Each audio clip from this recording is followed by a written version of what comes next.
shadows they linger, in the quiet they cry. Amy and Adam with a question. Why? Oh, why? Hearts wide open, mind so clear.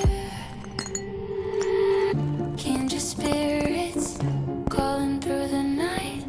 Empathy and logic guiding lost light. Kindred spirits setting wrongs to right.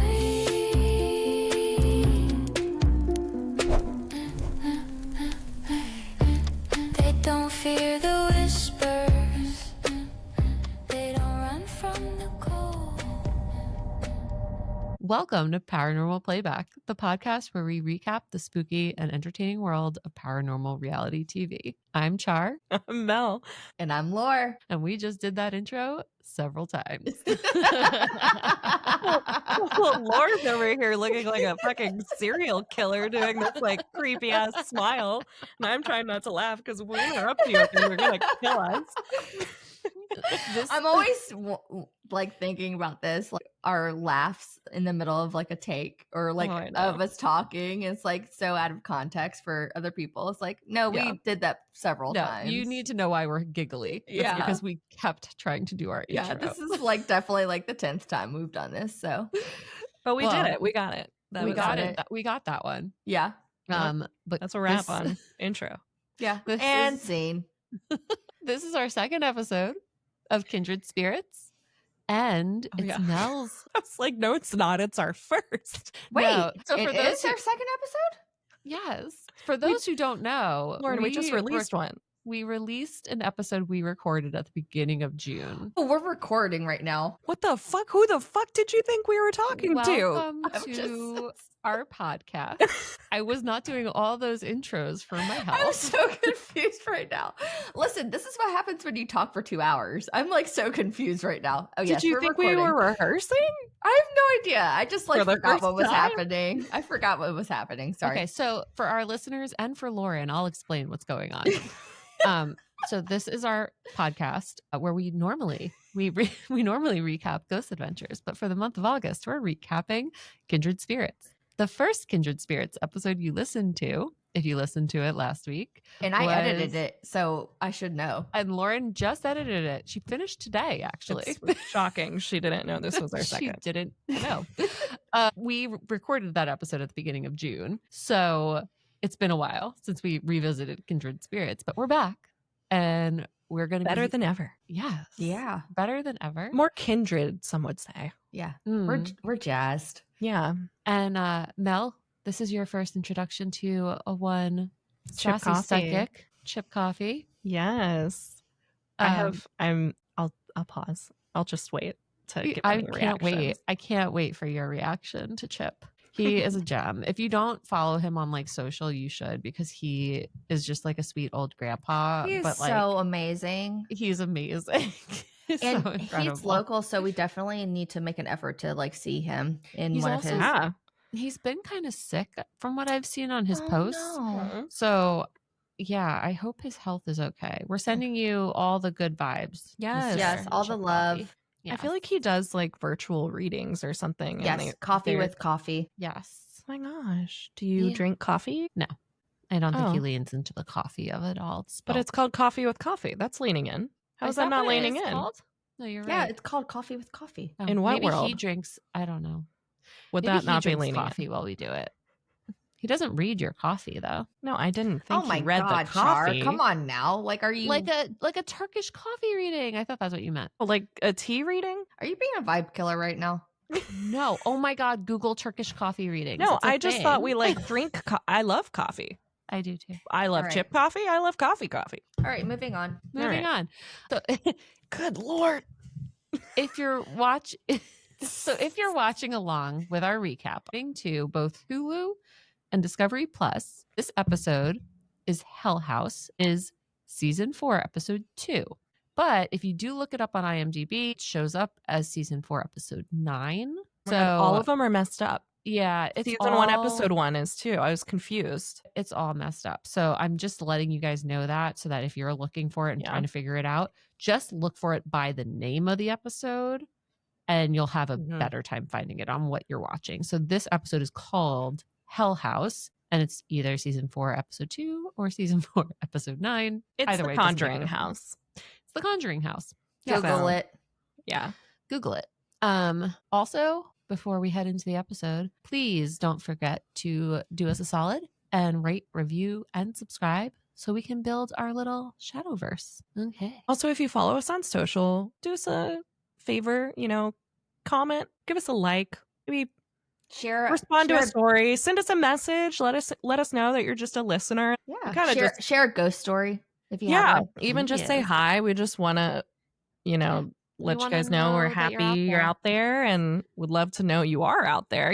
It's just the three of us speaking into the void a lot of the time. So the numbers show you're there, but it's nice to hear from you. We want to get to know you. And did we share our spirit line? We haven't shared it in a while. We do have a spirit line and it is 404-981-4533. And you can call and leave a ghost story if you feel so inclined.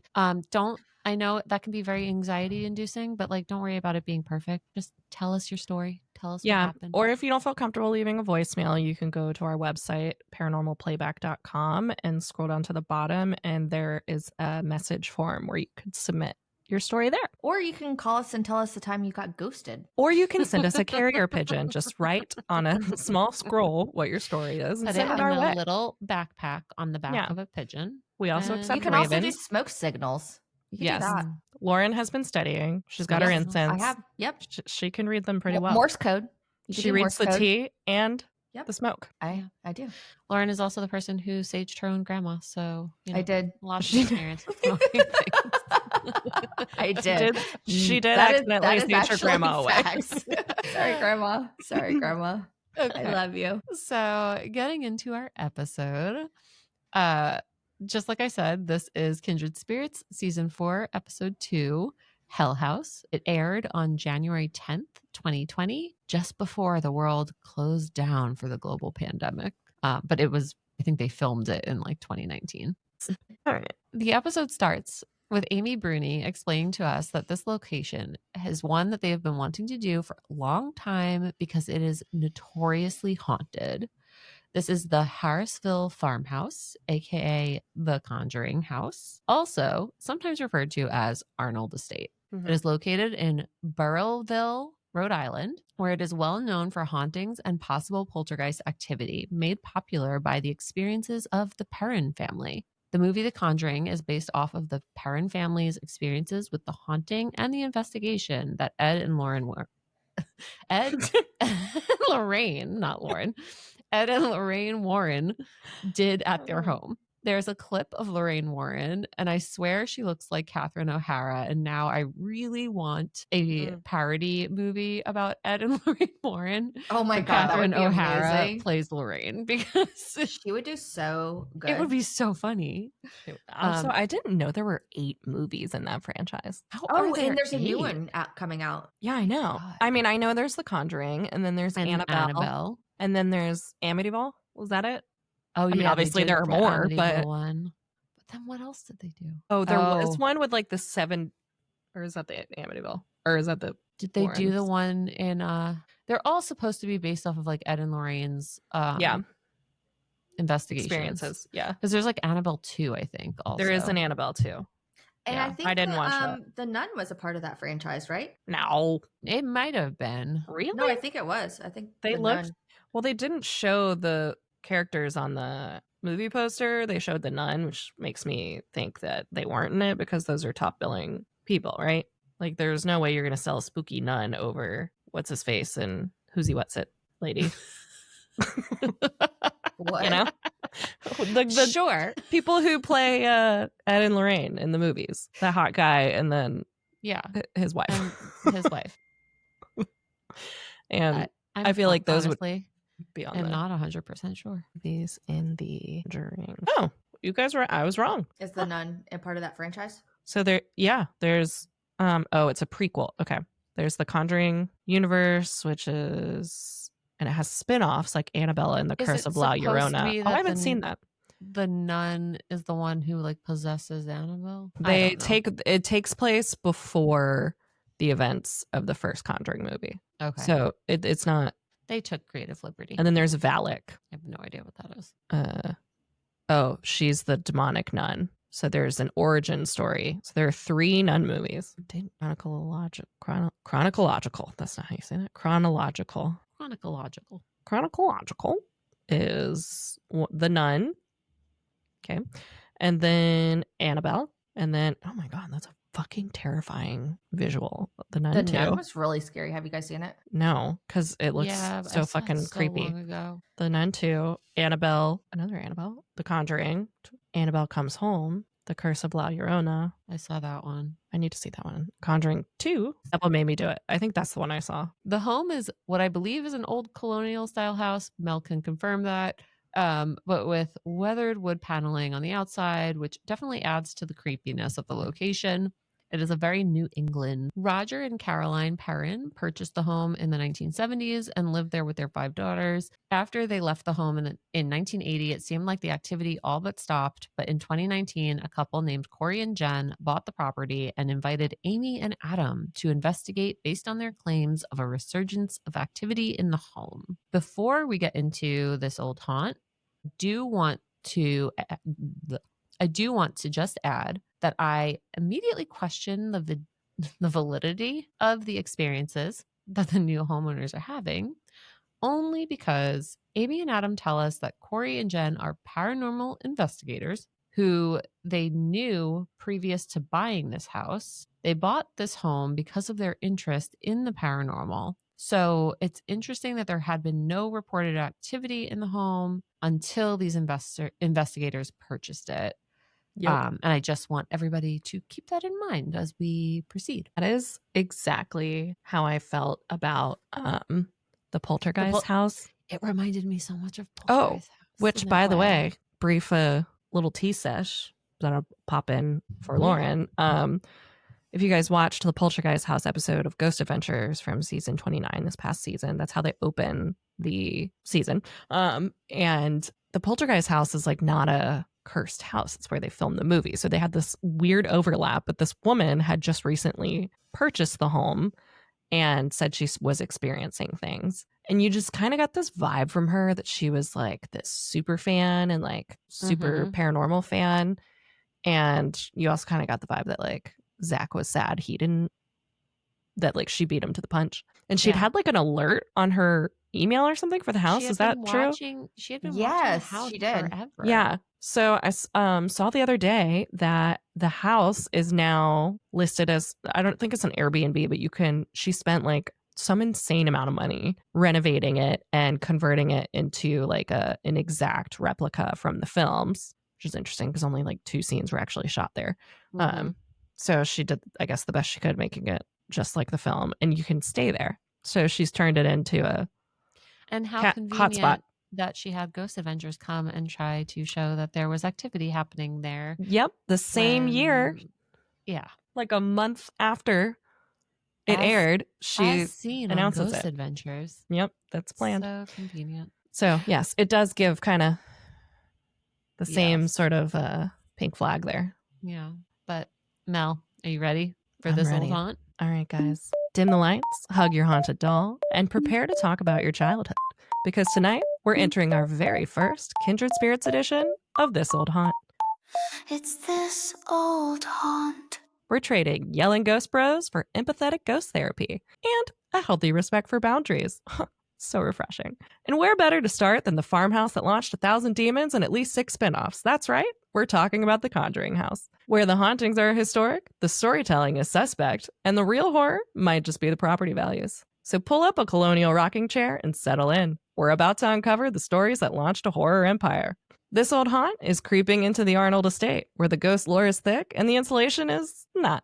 All right, so as for the basic facts of the Conjuring House, Charlie kind of gave you guys a little sneak peek. It is known historically as the Arnold Estate. It was built in 1736 as a classic colonial farmhouse, and the house sits on what was originally a 200-acre farm in Harrisville, Rhode Island. The land was part of the Arnold family lineage. Yes, those Arnolds, as in Benedict Arnold.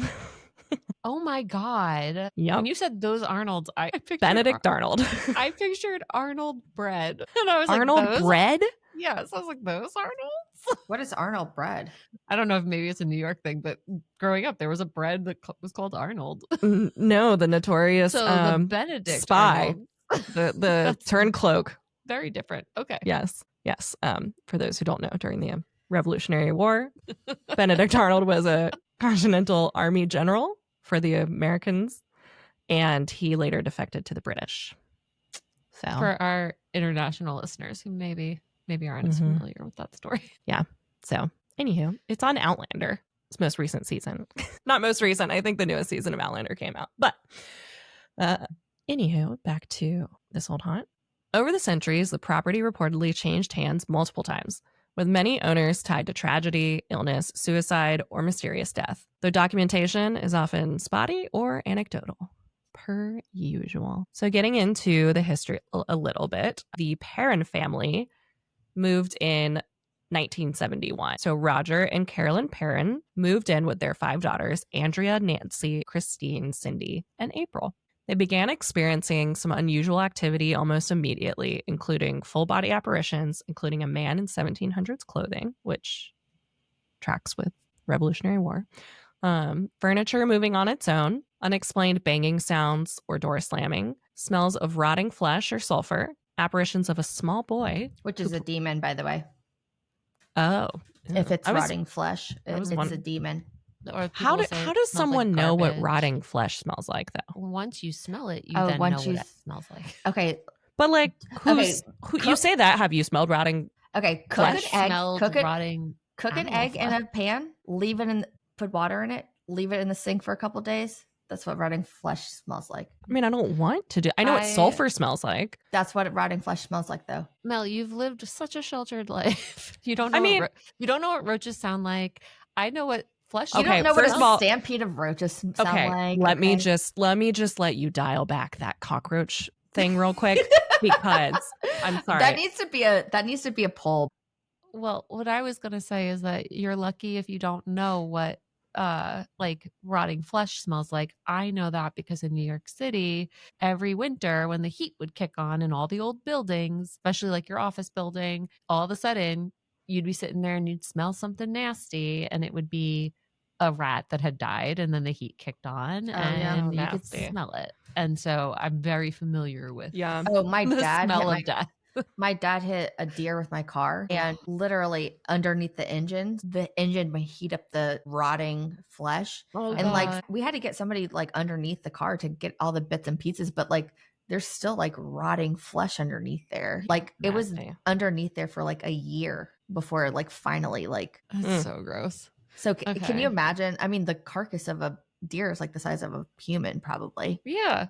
Like all those pieces get stuck to it. Ugh. Okay. Well, these people began smelling. I was gonna say apologies for our gore corner. No, we need a alliteration. Oh, ghastly gore. I don't know. Gore. I don't know that there's a measure of time that starts with a G, but it's okay. Keep thinking on it. All right. So the parents, back to the parents. They were smelling rotting flesh or sulfur. They saw apparitions of a small boy who would play with toys. The beds were levitating, particularly in the children's room. That's where I that's terrifying. Really struggle with this. But there are also physical attacks on Carolyn. Struggle with like believing it, or struggle with like okay. For example, wait, did you say the boys? No, there was a little boy who played with toys, an apparition of a little boy. There were the bed levitating in the children's room. Yes. Okay. And then there were physical attacks on Carolyn, which included slaps, scratches, and in one story being lifted and thrown across the room. Mm-hmm. And Carolyn was the mother. So with the levitating thing, I was going to say, do you believe that Tom Cruise can levitate? No. I don't believe anything Tom Cruise says. He's a Scientologist. Do you think any Scientologist can levitate? No. Okay. So why can a bed? I trust that these people believe what happened to them. I'm not doubting that. I'm just saying, like, I don't know. Drugs are powerful. I don't know. But I'm just Wait, what did you just say? I said drugs are powerful. But I'm saying like the children, whatever happened, I think they definitely felt like whatever happened. Like they seemed very traumatized and like it was bringing up old trauma. And yeah, I don't know whether or not a bed can levitate, but I don't believe that the Scientologists are making themselves levitate. Okay, so the parents eventually reached out to Ed and Lorraine Warren, the famous and controversial paranormal investigators. The Warrens visited the house and believed the family was being tormented by a powerful, malevolent spirit. Well, actually, before you continue, Mel, Laura, do you want to drop your tea about Ed and Lorraine Warren's estate? Oh, yes. It's a good opportunity. We're talking about them. It's time for reading the tea with Lauren. Let me find my glasses. Oh, this is a good Sorry, spot I didn't mean to interrupt you, but I was like, wait, this is a really good opportunity for her to talk about that. This can be a good spot for Lauren to debut her theme music. Oh, yeah, we can pop in your theme music. It's time for reading the tea with Lauren Doodly Doo. All right. But doesn't everybody still want to hear us sing too? Everybody but me. We'll do a poll. I don't want to hear me sing, so I know. Well, I understand. Yeah, I actually rewatched one of your books the other day where you're singing your own themes. You understand. It's time for reading the tea with me. Doodly doo. Mel, you get it, right? It's so bad. It's so bad. I was like, oh my God, my voice is grating. So it's reading the tea with Lauren. Doo-doo. All right. The Annabelle doll just came off of the tour. That is a part of the Ed and Lorraine estate. That Dan Rivera, one of the paranormal investigators, just died. Well, Matt Rife just bought this estate. Not only that. Well, and for those who are not familiar, if you're an older listener, perhaps like me, Matt Rife is a comedian. Mm-hmm. And I guess he is also a paranormal investigator on the side. Yes. Who has investigated with Zach Bagans on Ghost Adventures and has 29. investigated on his own as well. So we're not really sure what that extent looks like. Check out Timu Vegas. I was just going to say, check out Timu Vegas. That's when they investigate Whiskey Pete's, and Matt Rife is on that episode. Yes. Go check it out. Yeah, so that's a great introduction of Matt Rife, but apparently he is a paranormal investigator in his own right. But he just bought the estate of Ed and Lorraine Warren that includes the Annabelle doll. It also includes a couple of houses, the haunted museum. So this is really big news. So we kind of have a couple of speculations. So is he going to? When you say the haunted museum, you do not mean Zach's trademarked haunted museum. It is not Zach's haunted museum. It is Ed and Lorraine's museum. So they have their own, the legit one, the OG. Yes, it is haunted items. It is in Lorraine Warren's haunted museum. It is the OG haunted museum. It's all of their artifacts that they've collected over their career. Would help cleanse whatever they would take things away. And take the thing away. Zach is actually the one who was kind of copying Ed and Lorraine Warren with his museum. They had the museum first, and Matt Rife bought their museum that's kind of it has the Annabelle doll. That's the most infamous artifact you can think of. What makes this so interesting to me is the fact that if you listen to our Timu Vegas episode, Zach is clearly trying to impress Matt Rife and be cool with Matt Rife. And now Matt Rife is going to be his competition. And apparently they did an episode at the Haunted Museum at Zach's. Oh yeah, they spoke of that. So, but we have two theories.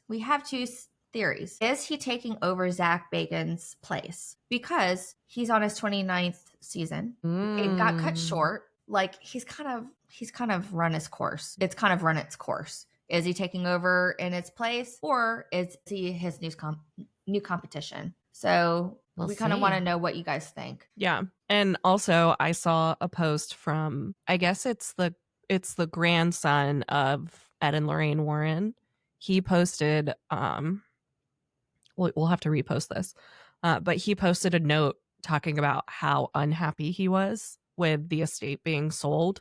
He said, he was like, I don't have anything against Matt Rife or anything, but he said he was not a part of the sale, consulted at all in anything, but Did he have any rights to the estate? I don't know. Who's the executor? It felt a little like, oh, my grandparents were famous. Like, let me try to get some but I know nothing about him, so I shouldn't speculate. Yeah. But he posted some photos. Let people know that that's my grandparents kind of thing. Yeah, but and he said, like, this was more than just a house. This was like my childhood and my father's childhood, and just kind of talks about how he doesn't think it should be passed around or respect. He was like, I think he says his grandparents wouldn't have wanted it. But he wasn't consulted in it. So it was an interesting letter to read. Well, because I don't know if this is 100% true, but I know in one of the Annabelle movies, I believe that all of the haunted items were kept in their house, like in a room in their house. Yeah. So is it that Matt Rife is going to be turning their house into the museum? Yes. That was my understanding. It's going to be turned into a museum. Yeah. Well, here's the thing, too. It's like, is it a coincidence that the Annabelle doll went on tour, a paranormal investigator died on tour, and now he's buying the estate that includes the Annabelle doll? Do you think Matt Rife killed him? No, but I'm saying, like what are the, what is the, Yeah, no, it is. Like, he's interesting. He's, capitalizing on, like, the PR surrounding this whole Annabelle doll situation. Maybe his or is the comedy estate, career isn't or is the working estate out. capitalizing on what's happening, and they're like, okay, we can probably ask for higher. Maybe they're like dealing with legal fallout, the estate from the guy dying. And I also wonder how involved Dan Rivera was in the management of all of that. If like him dying, they were like, well, we can't, like, who's going to do this now? I know he was the one that handled the doll specifically. He got her in and out of places. Mel, but you're right. If the estate is no longer in the original, like, hands of, are they no longer liable? I mean, I'm sure they are in a way because they agreed or does the liability carry over once it's sold? Like, how does that work with I would think it would legality? stay with the estate because they were the ones that made the decision to allow the doll to travel and come out of the case. Yeah, versus purchasing the estate. But the thing is Dan Rivera probably had to sign a waiver. There's no way they're going to let him, like, handle the doll without signing something. Well, I don't know. It's just a doll, so it seems weird to sign anything. From my perspective, if you were like, can you sign this waiver and like, you won't sue if this doll kills you? I'd be like, what the fuck? No. I feel like that. Now I definitely don't want to sign that. I feel like it's almost like a part of the if lore, though. Doll killed hyping me. It up a little bit, like, sign this waiver. It, like, kind of like, don't you think, Char? Like, it almost like hypes it up a little bit about, like, I think that man just if you're like having you sign the waiver, it almost like makes it a little more. It makes it more enticing, like a little creepier. Let us know what you think. I think Matt is, definitely feeling like he can swoop in as the sexy ghost boy. He's probably going to start his own show, don't you think? Absolutely. I think he is set to take over for Zach. Well, that's what I'm thinking. Yeah, I would be here He's for like, it. Zach, you're washed up. Yeah, you're washed up. You're getting funny. Old. Like, Matt is funny. He wasn't being funny on. I don't know that he's gonna have his personas overlap, but like, I don't think there's some level of being funny that you just can't. Also, Matt was in the last season of Ghost Adventures too. Yeah, so he was in the last season. He just bought the museum. Like, come on, let's start putting the puzzle pieces. Well, I'm curious. I'm curious to see if it's what you said. If it's either that he takes over for Zach, or if it really is like a competition type of thing. Like, him being on the show inspired him. Yeah. Or was Zach bringing him on to kind of show him the ropes? Yeah. Did Zach post about Matt buying it? Because that would indicate that he supported him. I saw some stuff on Reddit. Sorry, I know we've gone on a huge tangent, but we're talking about Ed and Lorraine Warren. We have to talk about this. Yeah. No, I saw someone post a screenshot of Zach's story where he was like commenting clearly on the whole. Oh my God, let me find. Okay. Someone posted 7 days ago from Zach's story. It's just a white background, like the text, like you could just insert text on an Instagram story from real Zach Bagans 16 minutes ago, plus 7 days, to the thousands of people who have sent me and keep sending me the Annabelle doll Warren Occult Museum news. Capital N-O. I did not have the opportunity to purchase, nor did I hear from Matt Rife about it. Wish them the best with their project. That sounds bitter. And everyone, that sounds bitter. Everyone in the comments. So we commented. I said, first the poltergeist house, now this. He's so pissed. This is amazing. That is because he wants to like be a monopoly with the haunted museum situation. Yeah, yes. And my reality TV, my like love of reality TV wants the drama. Like I want them to be fighting. So this is this is so good. So the first person, like he probably didn't have the option to buy because he touched the Annabelle doll that one time, and the dude was pissed. And then somebody else said without permission? Without permission. And just like he touched the fucking Houdini. Yeah. And somebody else said, oh, it's Nick 2.0, the pupil going behind the master's back to get something the master has been coveting for years. Shout out to Karate Girl on Reddit. Nick. Yes, Nick. Which like also, one of the rules in this subreddit is that you can't talk about Nick. I love that. Okay, I need to sign into the Reddit. Are they all haters? I could spend all day on there. It's really no. You're not allowed to hate on Nick. Because people love Nick, and so many people are upset that he left. That in the Ghost Adventures pod Reddit that I'm in, maybe it's the same one. There's like they're like, we don't ask about Nick. No, it's the Ghost Adventures Reddit. It's just it's like a rule of the Reddit, the subreddit. Yeah. So somebody else said it. And after Zach kissed Matt's ass in the recent episode they did together, that's gotta hurt even worse. But it wasn't even kissing he just really wanted Matt to think he was cool. And now Matt's like, hey buddy, I got the real haunted shit.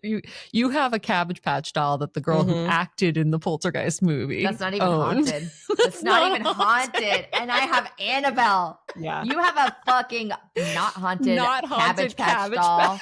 And I have Annabelle. Oh my god, dude. My god. I don't know if I would need to check and confirm if this is true or not, but somebody said that Matt Rife does not own any of the technically own any of the artifacts, including Annabelle. He only owns the house and has a 5-year lease of the artifacts. Oh, that's interesting. And will still have involvement by Ness PR. I have no idea what that is. So I guess the estate technically still owns the artifacts. He just gets to like make money off of them for 5 years, or like renegotiate in 5 years or something. Yeah. Maybe they want to see how he does with them before they decide whether or not, because they need to like know he's going to maybe honor the name. No, that totally makes sense. But still, oh my god, so good. Anyway, back to this old haunt. All right, that was the tea with Lauren. Diddly dee. And Mel and Char. And Mel and Char. And Mel and Char. And Reddit. And Reddit. Thank you to everybody who's Reddit comments I just read. Okay. Back to the Warrens.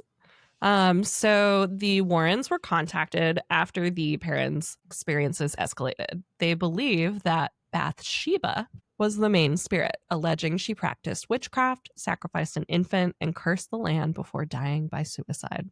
And we need to put a trigger warning. I guess we have a trigger warning in the beginning.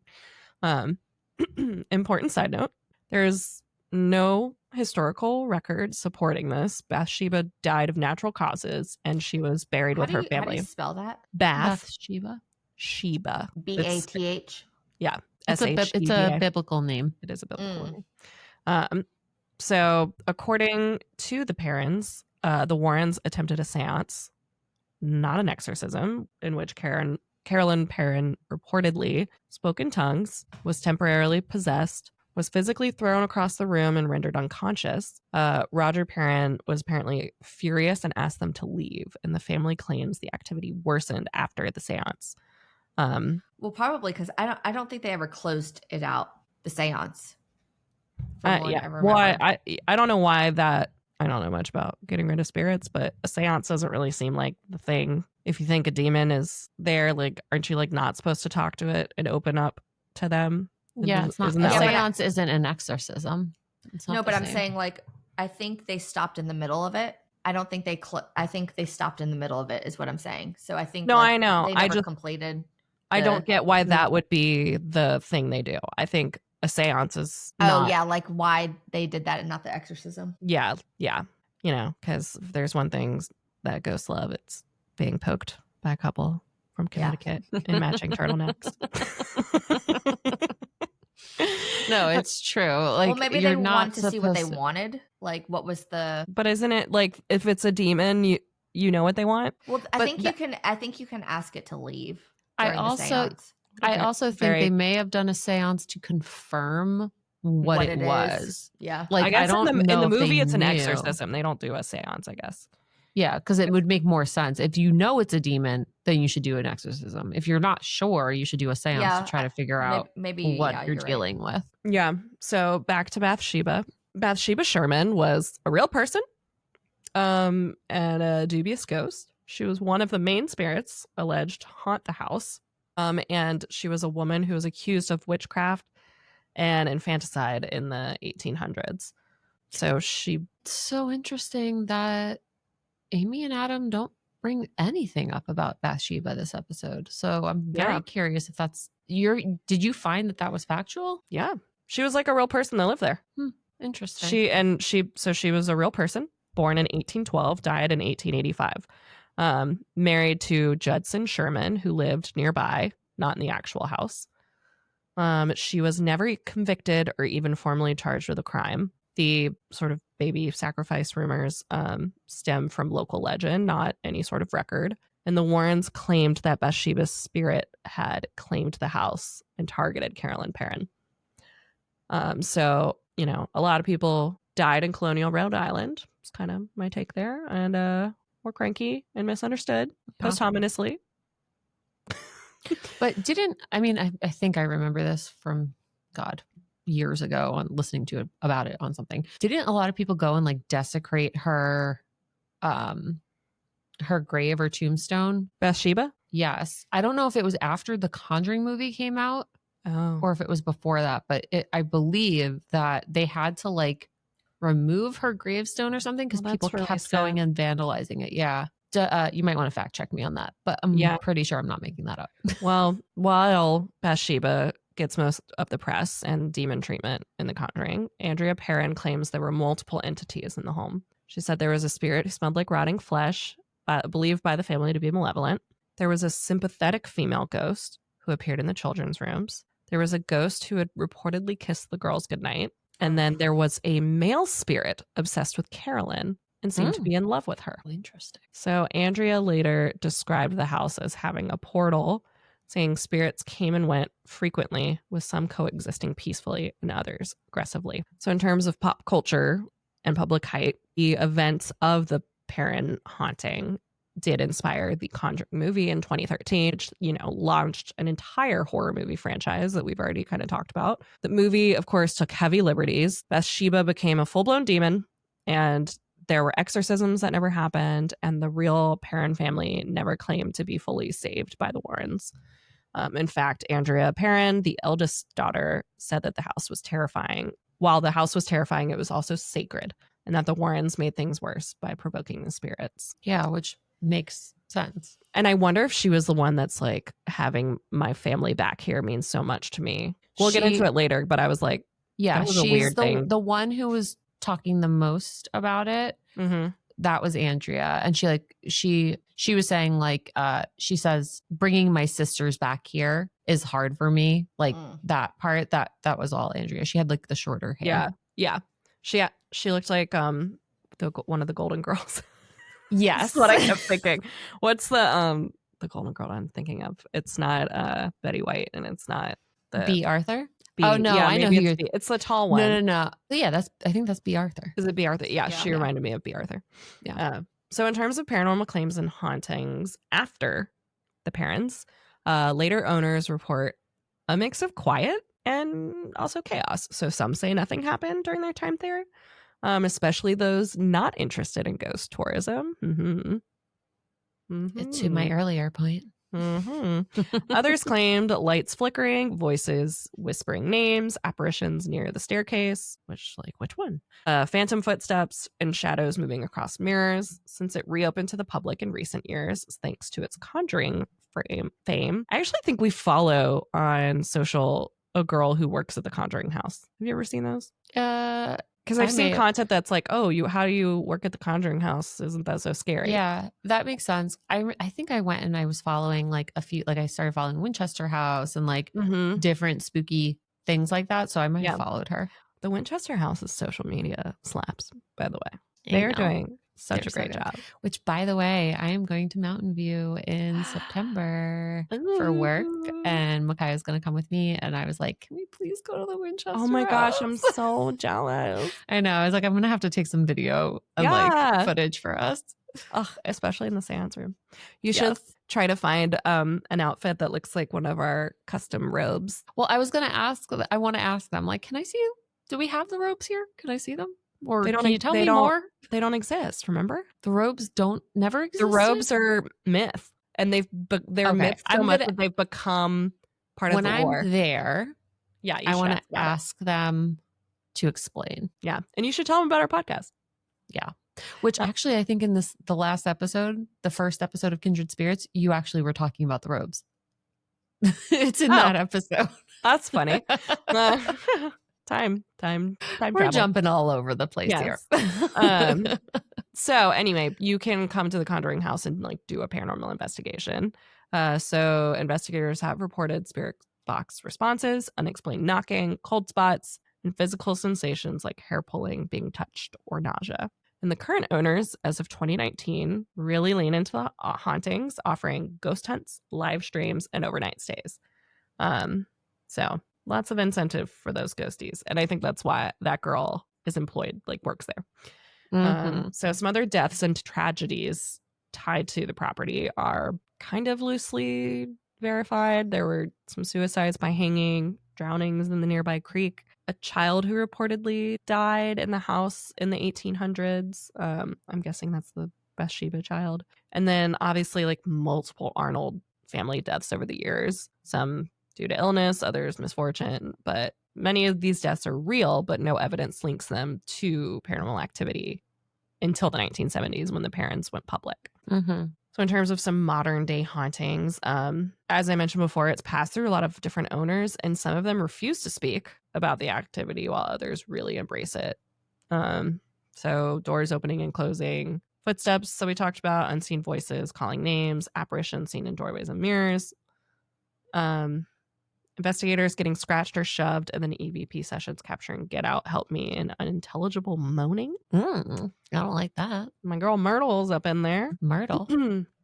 Also, there's apparently a book written by Andrea Perron. Yes. It's a trilogy, so not just a book, known as The Black Book of Buried Secrets.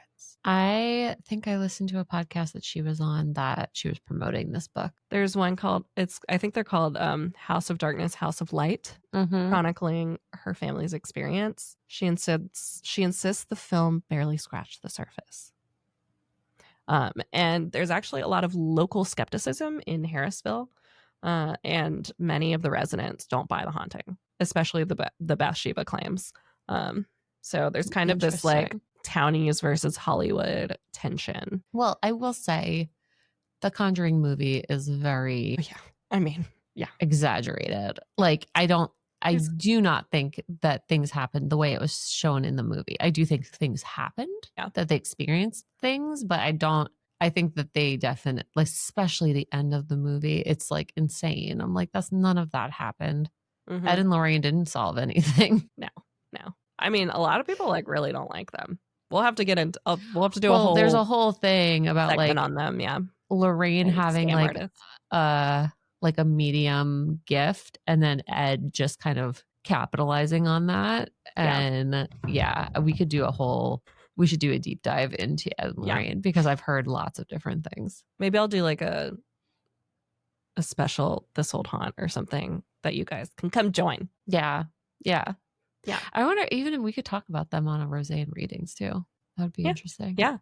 Laura, I'm glad you're back because my final note. Lauren, what are you eating? Pizza. Oh, I didn't know what it was. I just saw something like green falling out of your mouth, and I was like, That was basil. I was like, what is happening? Tell us more about the pizza. I have a margarita pizza, and then Can I you have chew it near the mic? Oh, I want to order a margarita pizza. That sounds so good. It's funny because I actually had pizza for dinner. Really? Yeah. That's funny. Charlie, your turn. About what I ate? No, I mean to get pizza for dinner. Oh, yeah. Well, no, literally. For second dinner. It would be my breakfast. So my mom, I begged my mom. I was craving it so bad. I wanted. Oh yeah. Have you had any cravings? I have been craving escarole soup. Come again? Like meatball? No. Escarole. Escarole is like a leafy. No, but escaroles and meatball. Wedding. Yes. Yeah. So I kept ordering Italian wedding soup. Italian wedding soup. Lauren, and I was like, girl, you got to stop ordering this. Like, you're spending too much money ordering soup. So I had my mom make it. She didn't make it with the meatballs in it, though. We did just the what are they called? Cannelli beans and not pastina, the little pearls. What are they called? The little pearl pastas. Is it couscous? No, not couscous. It's bigger than that. I know what you're talking about. No. It's like pearl couscous. It's called pearl couscous. But that's not what it was. I know what you're talking about, though. I don't know the name of it. Yeah. I literally had to like type into Publix like I was like pearl pasta because I was like, I don't know what this is called. Yeah, I don't know the name of it, but I know how to make wedding soup. But Mel, escarole soup is like, it's similar to Italian wedding soup, but it's so good for you. It's just like onions and like carrots and escarole. Escarole is like very healthy. Spinach. What? Okay, I was like, is it a meat? No. Yeah, it's like it's kind of like a spinach or kale or something like that. Yum. I love soup. That's why I said meatball. Yeah, for a second I was like, no, it's not a meatball. Yeah. No, because I was like, did you have wedding soup? Italian wedding? Yeah. So good. Okay, so my last point here is that the original land reportedly included a Native American burial site. Of course it did. Get a Native American curse. You get a Native American curse. Blame the Native Americans for everything, apparently. Yeah. We're being... But we deserve it. Let me be clear. Yes. Let me be clear. Please. We're not blaming them. If you're new here, we are not in favor of blaming the Native Americans for everything that happens They have just spiritually. been blamed. It seems like every ghost show likes to blame them. Yeah, every ghost show is like, this is sitting on Native American land. And I'm over here like, all of the land is their land. Yeah. All of it. There's always like a Native American chief or somebody who's like cursing the land that we stole. Yeah.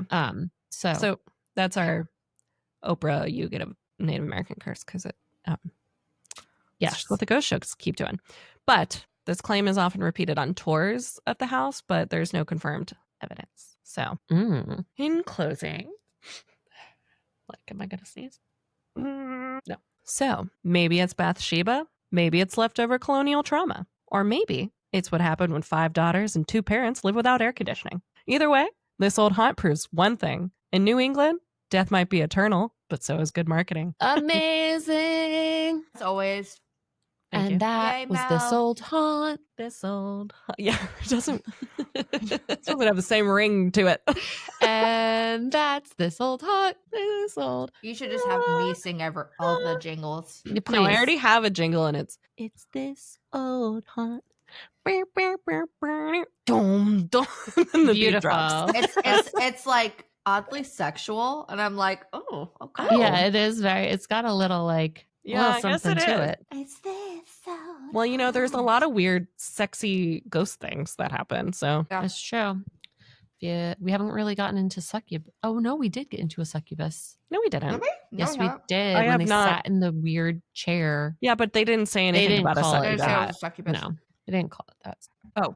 In general, so like Mel mentioned, the parents claimed that their daughters, particularly Cindy, were being tormented every night by paranormal activity. Mrs. Perron was allegedly possessed, and the woman who appeared to be haunting the home had a fixation on Mr. Perron and the little girls, but she despised Mrs. Perron. Mel, I think, colored a little bit more of that because this is based off of what they said in this episode. But this is the core of the lore, if you will, is that the woman haunting the home was obsessed with the children, obsessed with Mr. Perron, but despised Mrs. Perron. The new homeowners, Corey and Jen, have only lived in the home for 2.5 months at the time of this filming, and Adam tells us that they claim the activity has increased. They have called Adam and Amy in because they feel like they're in over their heads with this activity. Adam says that the activity is mirroring exactly what happened to the Perron family in the 70s. I wrote, how convenient. And what do you mean you're in over your head? Like, what do you mean? I don't know. It's not your, like, job? Don't get me wrong. I love Kindred Spirits, but this episode specifically just made me laugh. And they kept being like, and let us call our close friends. I'm like, why the fuck are you you're close friends with these people? They're like, exactly. I was like, wait, you already know them? Like, I'm so confused. But he adds that the activity is happening at a much more rapid pace for them. Well, also, like, didn't they buy this house specifically because there was activity? Yes. Yeah. Like the whole thing is very comical when they explain it. And they do admit that, though. Yeah, they do say it. And that is, I will give Kindred Spirits that. They're very, for the most part, they're very honest. Like all the things where you're like, well, what about this? Or what about this? Half the time they explain those things. And you're like, okay, that was a valid explanation. Or you admitted that nothing happened. That's great. Whereas Ghost Adventures, they don't tell us the truth and they don't tell us when things don't happen. Adam continues that they claim to have seen shadow figures, heard footsteps, and if it continues in this direction, it could be a downward spiral. Not a downward spiral. So I'm going to play devil's advocate here. I'm going to give them the benefit of the doubt. And I want to say, if the family who lived in the house between the 1980s and 2019 did not have children in the home, that could be a reason for the lack of activity. Because it did seem like there was less activity when other people lived there. And it does sound like those people did not have children. So I thought that was an interesting thing. They didn't really make a note of it. But to me, I was like, that's kind of worth noting, especially if this Bathsheba supposedly has like not an attraction to children, but like she has an obsession with children. Or did that couple, or is this the first paranormal investigator couple to live there? So once they moved in, they started trying to provoke the spirits. Also, yeah. So that's why they got actual, And I bring that up because this couple does have children, and the children are not happy with the things that seem to be happening in the home. Did they say how many kids they had? I know they have the kid we talked to. They said like the girl and almost the boy. 18 or 3. Yeah, he looked like he was like maybe 16, but still, he was old enough. And the daughter, they didn't say how old she was, but they only talked about those two. I don't know if there was like another one that was okay with staying there. They didn't explain it. But yeah, I thought that was like an interesting. I mean, could be. This is what I imagine. They moved into the house. They probably started like doing EVPs as soon as they got there, like started trying to like rustle something up. Well, they said they did a spirit box session in the dining room and that they had a ton of activity happen. Yeah. So they're like. Do you think that they stayed the night prior to purchasing the home? Yeah. I don't think they would have had the ability to. Like, how would they have done that? I guess I was just thinking like the person who owns it now, you can stay the night. Yeah, but those are the paranormal investigators. Oh, it's the same people. I'm pretty sure. Like it was a private home before. Yeah, because they only bought it in 2019. Oh, right. I forgot this episode is done in 2020. Yeah, this aired in 2020. Living back in 2008 still. Yeah. So Amy and Adam enter the home to meet up with Corey and Jen. Adam is overcome with emotion by the sheer fact that he is inside this home. He says, "You guys, I mean, like, we're standing in one of the most notoriously haunted places in the country." Do you think it was always notoriously haunted, or it's because of the movie? I had never heard the Conjuring story. Mm-hmm. Actually, no, I don't think I had it's ever only heard. Notoriously haunted because of the movie. Yeah, I had never heard the story before the movie. No, I'm saying the movie started because of the Perron family. Yeah, right. But they had the activity. It was only notorious because of the movie and the like family. The Amityville horror house became notorious because there was a movie made about what happened. Exactly. There. I'm saying, and they were also nothing like beyond that. Ed and Lorraine Warren went there, and they were on the news. So I think that had gained attention, but I never heard about the Conjuring House having been on the news or anything like that prior. So I think it's definitely because of the movie. Well, and this is my thing too, is they probably went to places that weren't really haunted or like as haunted. So like, I'm sure they probably didn't know what they were getting themselves into. So them actually going to a haunted place would have been overwhelming. They were like, oh shit, what did we just open ourselves up to? Right. Because they can't close it. Yeah. It's not like, they weren't exorcists. Well, they also weren't they can't just leave. They live there now. They live there. So it's like, okay, you shit where you're eating now. Yeah. Yeah. And I think that's kind of like what they try to say. But I'm like, I mean, you were kind of playing with fire moving into this house and like knowing you were going to do investigations here. But so Adam asks Corey and Jen if they were scared to buy the house. Corey says they were a little apprehensive, but they felt like Hollywood embellishes a lot, which I agree with. So they didn't think it could be as bad as it seemed in the movies. But Corey says since day one, they've been experiencing things, opening doors, knocking on things, showing itself, etc. Amy says that she understands that right now it seems harmless. Knocking and opening doors is playful and fun, but the fear is about the fear is about what it could progress to. She asks Corey and Jen if they've been hearing any voices. Corey tells her that they have been hearing disembodied voices. Amy asks if the previous homeowner had disclosed anything and if she had shed any light on the activity happening. So when they said this, and I don't know if this is where she says this, but like Amy remarks like, I hate disembodied voices. I think that was interesting just to like hear her say that. I don't know, it just like felt like a human moment because like we never really hear them express them being uncomfortable about just like what they do. Right. Like having to acknowledge like sometimes I have to deal with it. Like, oh, I hate this, or like, oh, this makes me like this part of it like makes me feel uncomfortable. Like I thought that was just like it just stood out to me when she made that remark. Yeah. So she had asked if the previous homeowner had shed any light on the activity happening, and Jen tells her that the lady didn't talk about it at all. And Corey said it seemed like it was kind of taboo with her, like she wasn't going to bring anything up if they didn't. Which I could understand if you don't know, like if they went into it and they didn't tell her they were paranormal investigators and I was selling my house. If I had experienced anything and I was like the type of person who was like, you just don't talk about it because then you're acknowledging it, then yeah, I wouldn't bring it up. I'd be like, I want to sell my house. I'm not telling you that there's like stuff happening here. Maybe you don't know the history of this house.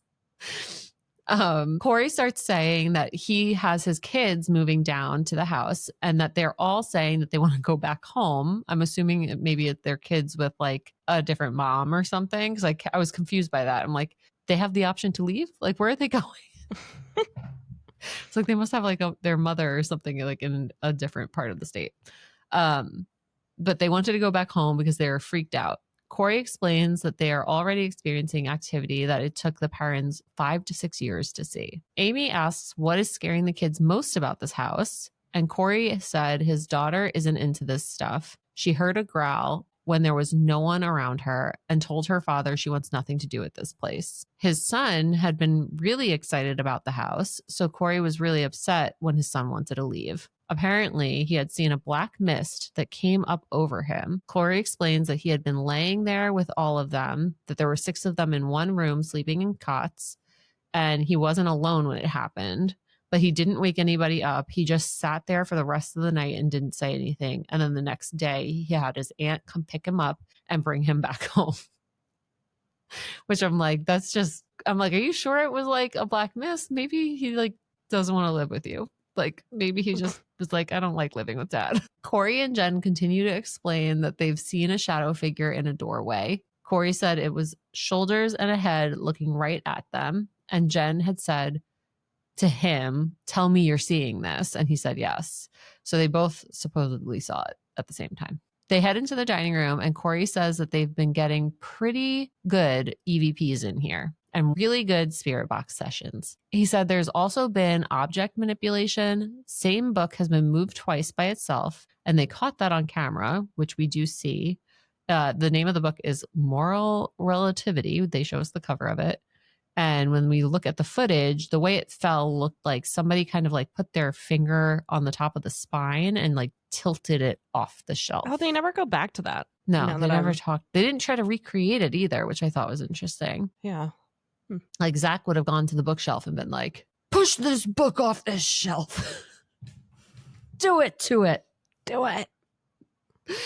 They all now head up to the primary bedroom, and Jen explains that they haven't put anything in there yet because of how hot it's been. So I'm assuming this house maybe doesn't have AC. But when the Perrons lived in the home, all the girls stayed in that room. And then the previous owner and her husband used that room as their primary bedroom. Corey says this room is where they get flashing lights, which again, they don't go back to later in the episode, but this part was interesting.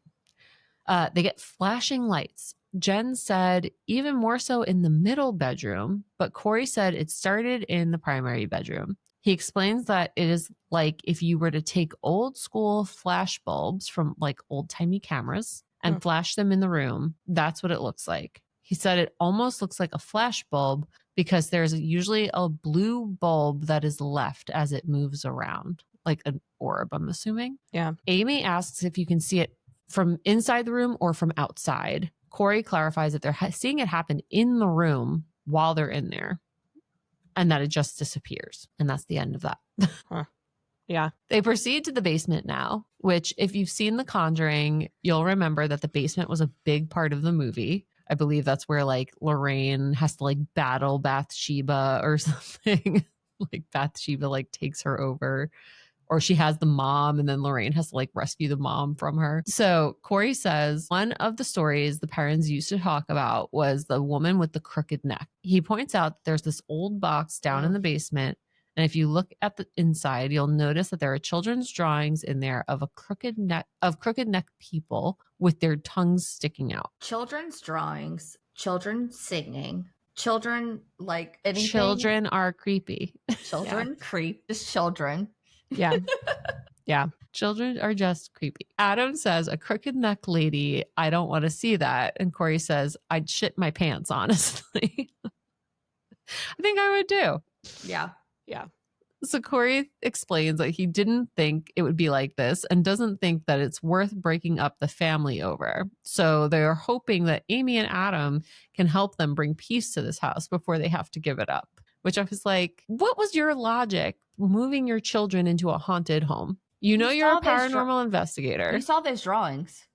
You saw the drawings. Yeah. Like, that's the one thing that really bothered me is I was like, you knew this about this house. Yeah. So when you're saying like, oh, we need Amy and Adam to come and like help us, I'm like, do you really? I don't think you do. I think you want like attention for the house because you own it now. Because why would you move your kids into it? And you're like, hey, we bought the house. Look at us. Wouldn't you kind of be blackballed in the ghost community if you cleansed the most haunted house? Well, right. Yeah. You know, like, what is your goal? To get rid of what's happening here? You like, know? Oh, you can't handle it? No. Or like, wouldn't people be like, why did you get rid of the ghosts? That's like the coolest place, man.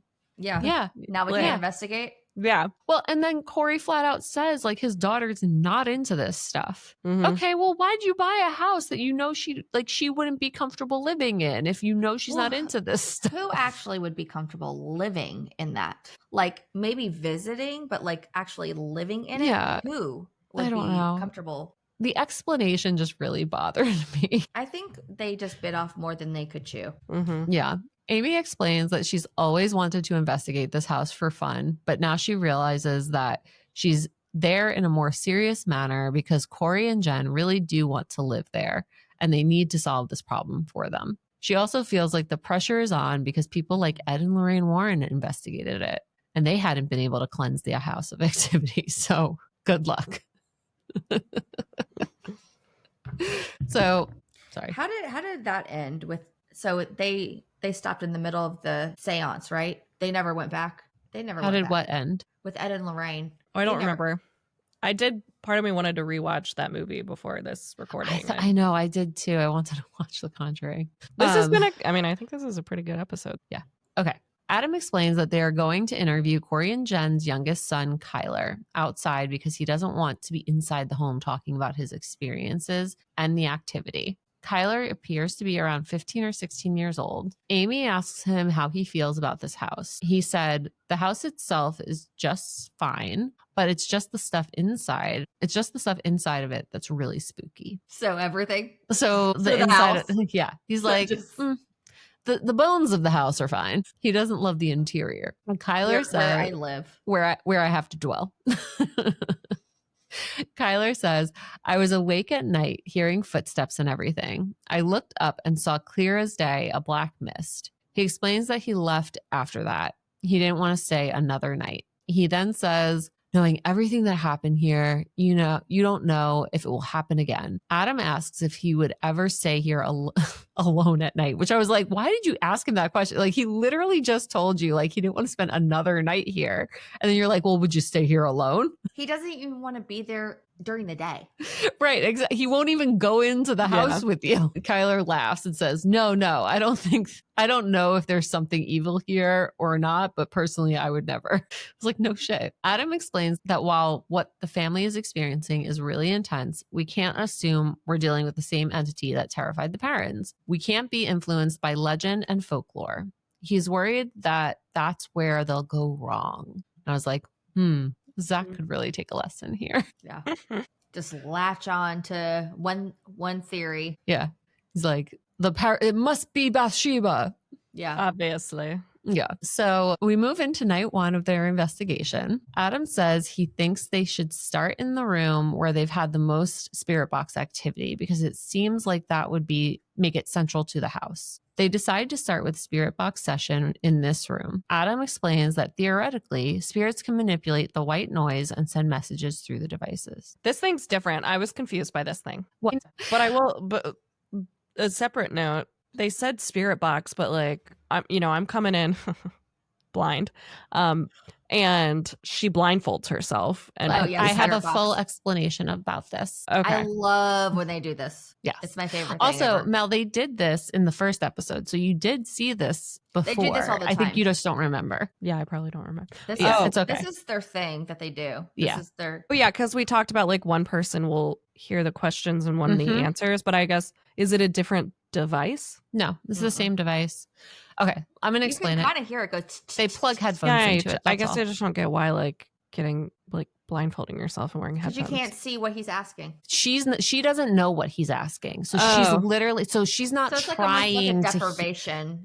I think the difference is like on Ghost Adventures, they could all be like, well, Zach just asked this question, so we think it's saying this because that would make sense to the response. Yeah. Whereas she's just saying what she thinks she's hearing. Exactly. But let me explain. So, okay. So they decide to start with a spirit box session in a room that we think may be the dining room. Not 100% sure. It has some sort of table you eat on. It has a table. Adam explains that theoretically, spirits can manipulate the white noise and send messages through the device. So as a reminder, spirit box sessions on Kindred Spirits are different than on Ghost Adventures. They do them more intimately, and usually there is one person who asks the question and one person who is the listener. The listener, Amy in this case, places a blindfold on as well as headphones that are connected to the spirit box. And then the questioner, Adam in this situation, asks a series of questions that Amy cannot hear. Amy's job is just to listen for words and to say them out loud. Adam then makes sense of the answers that he's getting and decides whether or not they align with the questions he's asking. And so this, in my opinion, makes it a little bit less, she could just start saying nonsense that makes no sense. And we'd be like, well, that's just bullshit. But because she does end up saying things that make sense, it makes you question like, oh, that's interesting. Like, where is she getting that from? Now, did they make up the questions previously and she already knew and like we just don't know that? Sure. Like maybe a producer did all of this. But let's pretend that that's not true because this is much more fun that way. Maybe there's actually a producer whispering in her headphones. Or even I got a theory. Mel's got a theory. Headphones. So connect to a radio and one guy is over there going He's just making that noise with your with his mouth. Yeah, he's got the PA. Okay, he's got the PA, and the He's like, all right, Tommy, come on, more static. And then he's over here, and he's like, okay, I want you to say 7, but like sound a little cute, Tommy, over here. More static. Tommy, where's my coffee? I don't care you're being static. Where's my coffee?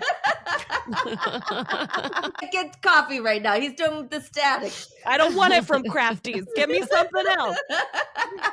He's the only one here who's trained in beatboxing. He knows how to make the sound. That theory. I think it's completely logical, really. I'm choosing to believe this. And she has to be blindfolded because if her and Adam is it Adam? Mm-hmm. Yeah. If they make eye contact, they'll start laughing. They'll start laughing. Okay.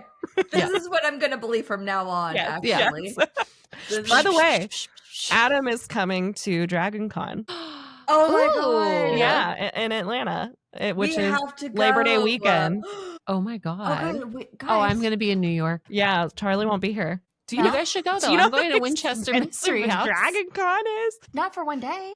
I've been. Have you been? It's like 50. Yeah, I go like every year. Oh, okay. Oh, yeah. It's not that. Dragon Con's not that expensive. Yeah, Dragon Con's not that expensive. And the actual booths and stuff, that's free, I thought. Oh, yeah. I think we'll have to look at what he's actually at. But, oh, also, side note, I'm sorry.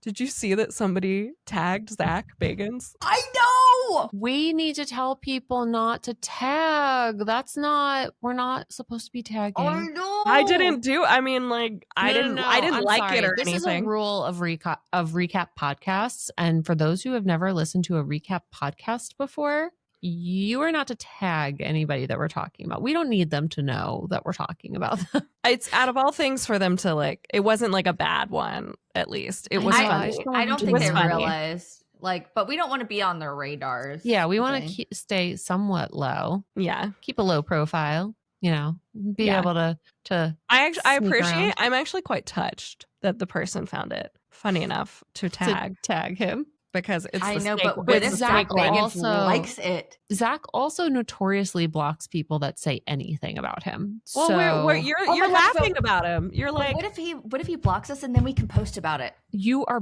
banging on a table. You are banging on a table next to a microphone. Okay, but seriously though, we can post about if he blocks us. That would be. Yeah. I mean, we repost stuff from him, so it's not like we're. Like that notification is just as prominent as the other person. Yeah, hopefully he's just ignoring it. But I know Christine And That's Why We Drink got blocked by him because she said something about him, like funny about him. And this was before she even had a podcast. This is when she was like a teenager. Oh my gosh. Are you serious? Well, I hope he knows it's all in good fun. And I want to see his blocked list and how it's probably insane. So the session begins. Adam says, if anyone is in this room with me, we'd like to speak with you about the current homeowners, Corey and Jennifer. Who is in this house now with Corey and Jennifer? What's their name? Okay, so weirdly, as I'm reading the captions, Amy doesn't say anything, but the captions say Mike. And I was like, that's creepy. Like, did the captions pick up something she didn't hear? Maybe Mike is actually the PA. But it said it as if it was like an audio. It was like Mike, as if somebody said it. And I was like, that's creepy. It's so funny because you read the captions while you watch it, and I have to make sure. Lauren, do you not constantly have captions on being a mother? Well, and a millennial. I mean, if I have Poppy with me, but I didn't. Poppy was not with me when I was watching this, so I didn't have it on. Oh, I always have captions on. I was not here without them anymore. I can't I'm like, no. I my ability to.